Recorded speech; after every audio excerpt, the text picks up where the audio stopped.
दोस्तों, आप सभी ने यह अक्सर सुना ही होगा क्योंकि मनुष्य को उसके अच्छे और बुरे कर्मों का फल भोगना ही पड़ता है।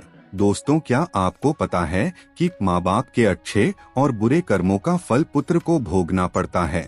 हाँ दोस्तों, यह सच है। माँ बाप द्वारा किए गए अच्छे व बुरे कर्मों का फल पुत्र को भोगना पड़ता है।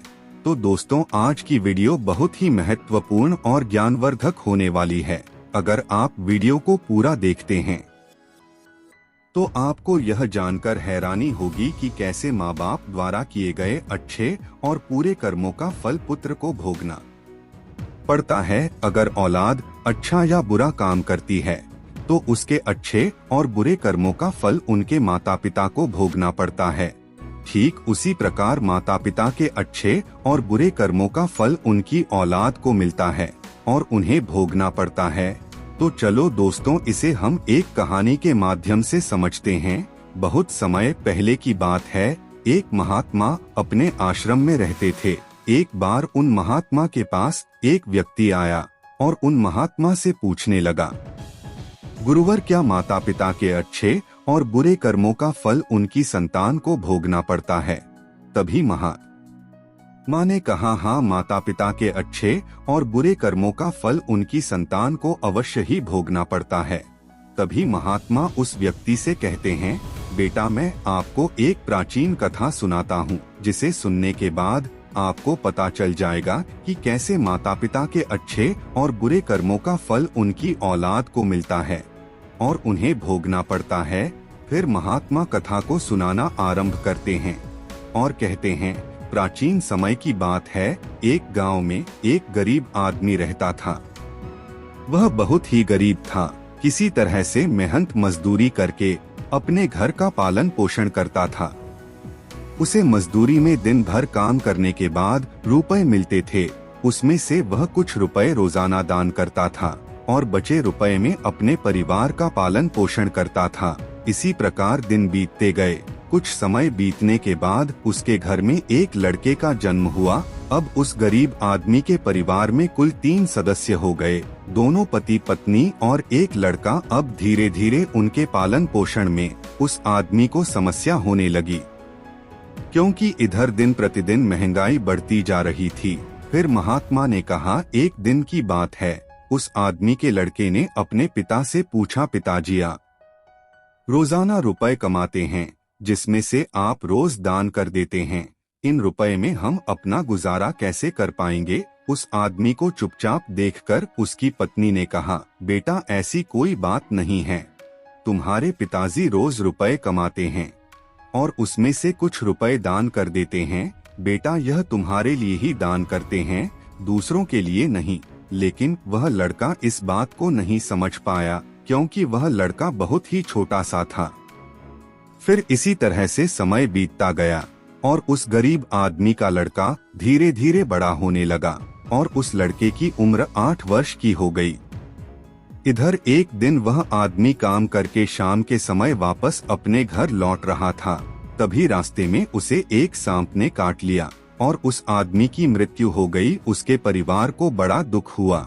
फिर एक दिन उस गरीब आदमी के लड़के ने अपनी माँ से पूछा कि माँ, हमारे पिताजी कहाँ चले गए हैं? उस गरीब आदमी की पत्नी ने कहा कि बेटा, तुम्हारे पिताजी हम सबको छोड़कर यमपुरी में यमराज के पास चले गए हैं। तब बेटे ने कहा, जब पिताजी थे तो रोजाना रुपए कमाते थे और रुपए दान कर देते थे। हमारे पास कुछ रुपए बचते थे जिससे हमारा पालन पोषण करते थे। अब हमारा पालन पोषण कैसे होगा? कैसे हमारा पेट भरेगा? फिर माँ ने अपने बेटे से कहा, बेटा, जिस घर में गरीबी होती है उसका कोई सहायक नहीं होता है। उसे सभी दूर भागने लगते हैं सिवाय भगवान के, क्योंकि वही गरीबों के सहायक होते हैं। फिर बेटे ने अपनी माँ से कहा कि माँ, ऐसा मत सोचो, मैं यमराज के पास जाऊंगा और अपने पिताजी को वापस लेकर आऊंगा। हमारी गरीबी देखकर यमराज को हमारे ऊपर अवश्य दया आ जाएगी और वह हमारे पिताजी को मेरे साथ अवश्य भेज देंगे। फिर महात्मा ने कहा, उस छोटे से बच्चे की बात पर उसकी माँ ने ध्यान नहीं दिया। फिर एक दिन की बात है, उस गरीब आदमी कि पत्नी अपने लड़के को घर पर अकेला छोड़कर गांव में काम करने के लिए चली गई और उधर जो उसका लड़का था उसने मन में सोचा कि मैं यमराज के पास जाता हूँ और अपने पिताजी को लेकर आता हूँ। ऐसा सोचकर वह लड़का अपने पिताजी को लाने के लिए अपने घर से चल देता है। उस लड़के को चलते चलते काफी समय बीत गया। फिर उसे थकान का अनुभव हुआ और वह एक बहुत ही विशाल आम के पेड़ को देखकर उसकी छाया में जाकर के बैठ गया। तभी उस आम के पेड़ ने मनुष्य की आवाज में कहा कि बेटा तुम कौन हो और कहाँ जा रहे हो? मेरी छाया में आज तक तुम हारे जैसा कोमल बालक नहीं आया है। फिर उस लड़के ने कहा कि मैं एक गरीब आदमी का बेटा हूँ और अपने पिताजी को लाने के लिए यमराज के पास जा रहा हूँ। उस आम के पेड़ ने जब उसकी यह बात सुनी तो उसने कहा कि बेटा तू मेरे लिए भी यमराज से एक प्रश्न पूछकर आना कि मैं कई वर्षों से यहाँ पर लगा हुआ हूँ, लेकिन मेरा एक भी पत्ता जमीन पर नीचे नहीं गिरता है और न ही मेरी डालियाँ सूखती हैं। मैं कितने वर्षों तक और यहाँ पर खड़ा रहूँगा? मैंने अपने पूर्व जन्म में ऐसा कौन सा पाप किया था जिस कारण से मुझे इस योनि से मुक्ति नहीं मिल पा रही है? इसका कौन सा कारण है? तब उस लड़के ने कहा कि ठीक है, मैं यमराज से तुम्हारा यह प्रश्न जरूर पूछ कर आऊंगा। महात्मा ने कहा। इतना कहकर वह लड़का वहां से आगे जाता है और चलते चलते रास्ते में उसे एक इच्छाधारी सांप मिला। उस सर्प को देखकर वह लड़का डर के मारे कांपने लगा और वहां से भागने ही वाला था। तभी वह मनुष्य की आवाज में बोलने लगा, बेटा तुम मुझसे डरो मत, मुझे इतना बताओ कि तुम कौन हो और कहाँ जा रहे हो? वह लड़का उस शख्स के पास गया और हाथ जोड़कर कहने लगा, हे नागराज, मैं गरीब आदमी का बेटा हूँ और मैं यमराज के पास अपने पिताजी को लाने के लिए जा रहा हूँ। तभी उस सांप ने कहा कि बेटा तुम यमराज से मेरा एक प्रश्न पूछ कर आना। मैं कई वर्षों से यहाँ पर पड़ा हुआ हूँ, मेरे से अब चला भी नहीं जाता है। मेरे शरीर में इतनी भी जान नहीं है कि मैं थोड़ा सा भी चल फिर सकूं। मैंने अपने पूर्व जन्म में ऐसा कौन सा पाप किया था जिस कारण से मुझे इस योनि से मुक्ति नहीं मिल पा रही है? इसका कौन सा कारण है? तब उस लड़के ने कहा कि ठीक है, मैं यमराज से तुम्हारा यह प्रश्न पूछकर जरूर आऊंगा। महात्मा ने कहा। इतना कहकर वह लड़का आगे चलने लगा। फिर चलते चलते रास्ते में उसे एक किसान मिला। किसान ने कहा कि बेटा तुम कौन हो, कहाँ जा रहे हो? देखने में तो तुम बड़े ही सुंदर और कोमल लग रहे हो। फिर उस लड़के ने कहा कि मैं एक गरीब आदमी का बेटा हूँ और मैं यमराज के पास अपने पिताजी को लाने के लिए जा रहा हूँ। फिर उस किसान ने कहा कि तुम यमराज से मेरा एक प्रश्न पूछकर आना। मैं चलते हुए राहगीरों की प्यास बुझाने के लिए कई सालों से यहाँ पर एक कुआं खुदवा रहा हूँ, लेकिन इसमें पानी अभी तक नहीं निकला है। मैंने अपने पूर्व जन्म में ऐसा कौन सा पाप किया था जिस कारण अभी तक इस कुएं में पानी नहीं निकला है? मैंने इसमें बहुत सारे पैसे भी खर्च कर दिए हैं, इसका क्या कारण है? उस लड़के ने कहा, ठीक है, मैं यमराज से तुम्हारा यह प्रश्न जरूर पूछकर आऊंगा। महात्मा ने कहा। इतना कहकर वह लड़का वहां से आगे की ओर चलने लगा। चलते चलते रास्ते में उसे एक बहुत बड़ा तालाब मिला। फिर वह लड़का तालाब के किनारे पर गया और पानी पीने लगा। तभी उस तालाब से तैरती हुए एक बतख आई और कहने लगी, बेटा तुम कौन हो और कहाँ जा रहे हो? तब उस लड़के ने कहा कि मैं गरीब आदमी का बेटा हूँ और मैं यमराज के पास मेरे पिताजी को लाने के लिए जा रहा हूँ। महात्मा ने कहा। उस लड़के की बात सुनकर उस बतख ने कहा कि बेटा तुम यमराज से मेरा एक प्रश्न पूछकर आना। कई वर्षों से मैं इस तालाब में भटक रही हूँ, मेरी 7 पीढ़ियाँ गुजर गई हैं, परंतु मैं अभी तक इसी तालाब में रह रही हूँ। मैंने अपने पूर्व जन्म में ऐसा कौन सा पाप किया था जिसके कारण मुझे इस योनि से मुक्ति नहीं मिल पा रही है? इसका क्या कारण है?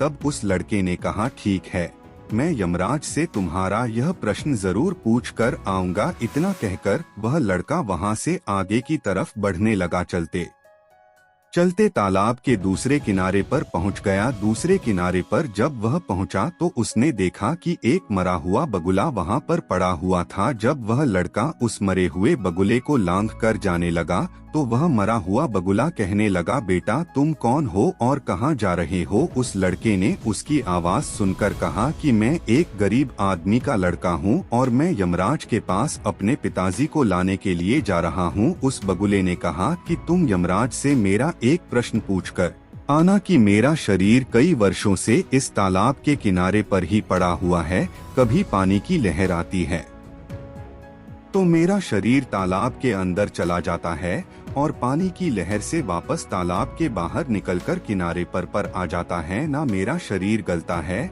और ना ही सड़ी डड़ी यचता है। इतने सालों से जैसे का तैसा ही है। मैंने अपने पूर्व जन्म में ऐसा कौन सा पाप किया था जिसके कारण मुझे इस शरीर से मुक्ति नहीं मिल पा रही है और इसका क्या कारण है? उस लड़के ने कहा, ठीक है, मैं यमराज से तुम्हारा यह प्रश्न जरूर पूछ कर आऊंगा। महात्मा ने कहा। इतना कहकर वह लड़का वहां से चलने लगा और वहां से चलते चलते यमपुरी में पहुंच गया और वहां पहुंचकर यमराज को प्रणाम किया और हाथ जोड़कर कहने लगा, हे यमराज, आज मेरे पिताजी कहाँ पर हैं? जब मेरे पिताजी घर पर थे तो वह रोजाना कमाते थे, जिसमें से 10 रुपए तो दान कर देते थे और में से हम लोगों का पालन पोषण करते थे। लेकिन अब मेरे पिताजी घर पर नहीं है तो मैं और मेरी माँ भूखे मर रहे हैं। आप उन्हें जल्दी से मेरे साथ हमारे घर पर भेज दीजिए। महात्मा ने कहा। फिर यमराज ने उस लड़के की बात सुनकर कहा, ठीक है, मैं तुम्हारे पिताजी को घर पर भेज दूंगा, पहले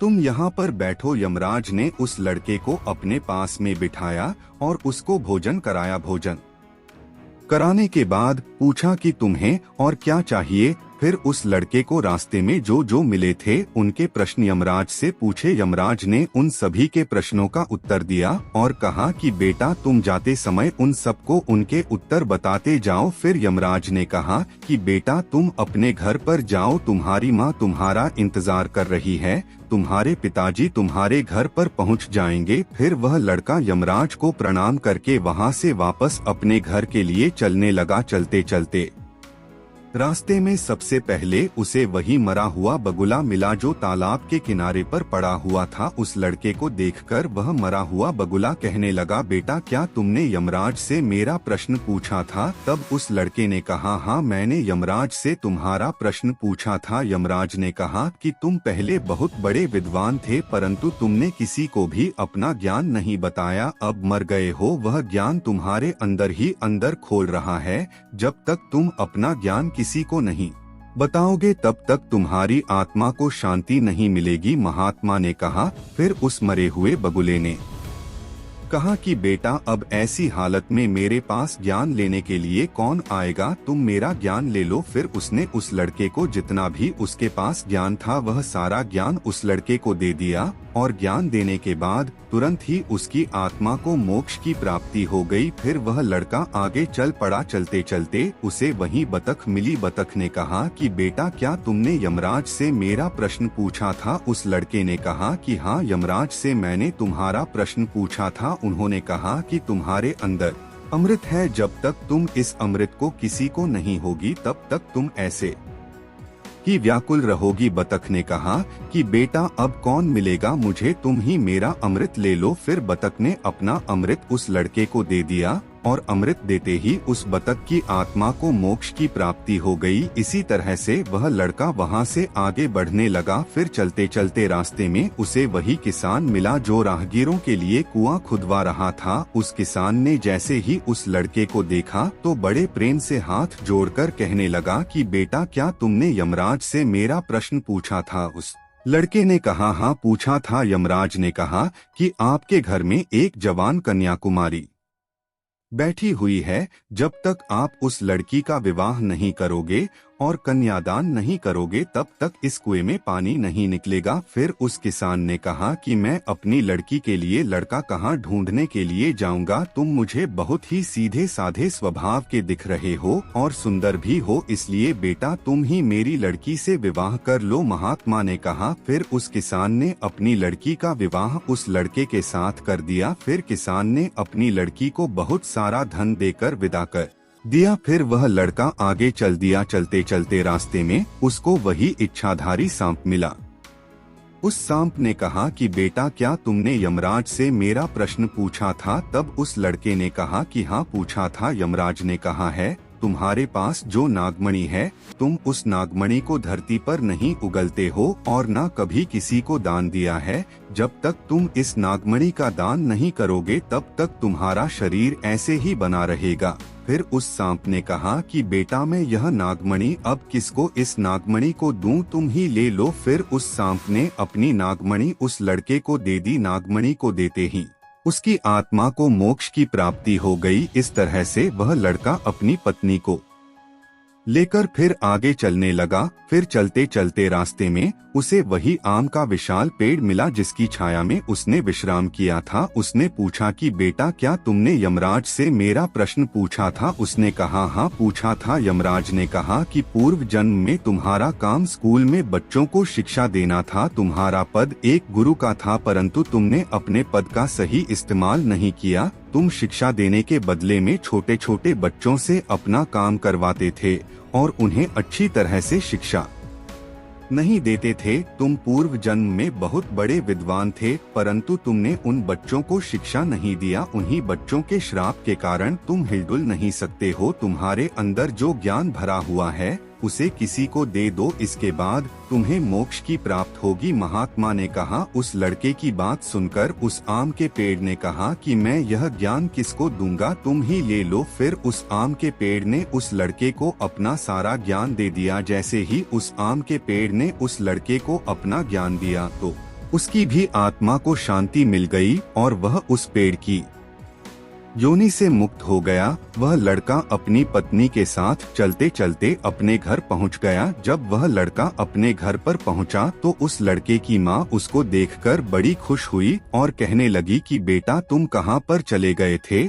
और यह लड़की तुम्हारे साथ में कौन है? फिर उस लड़के ने जो भी उसके साथ घटनाएं घटी थी वह सब कुछ अपनी माँ को बता दिया। अब उस लड़के को झांत हो चुका था कि उसके पिताजी वापस नहीं आ सकते हैं, अब उनकी मुक्ति हो चुकी है। उसके पिताजी ने जो दान धर्म किया था उसका फल उस लड़के को यमराज ने दे दिया। इस प्रकार से महात्मा ने उस व्यक्ति को बताया कि माता पिता के अच्छे और बड़े कर्मों का फल उनकी औलाद को कैसे प्राप्त होता है और पूर्व जन्म के कर्मों का फल व्यक्ति को कैसे मिलता है और उसके पिता द्वारा किए गए पाप और पुण्य भी उसके बच्चों को कैसे मिलते हैं। दोस्तों मैं उम्मीद करता हूँ कि आज की कहानी आपको जरूर पसंद आई होगी। आपने आज की कहानी से क्या सीखा हमें कमेंट करके जरूर बताएं और भी ऐसी कहानियां सुनने के लिए हमारे वीडियो को लाइक और चैनल को सब्सक्राइब कर बेल आइकन दबा ले। जल्दी मिलते हैं अगले वीडियो के साथ, तब तक के लिए आपका दिन शुभ हो। धन्यवाद।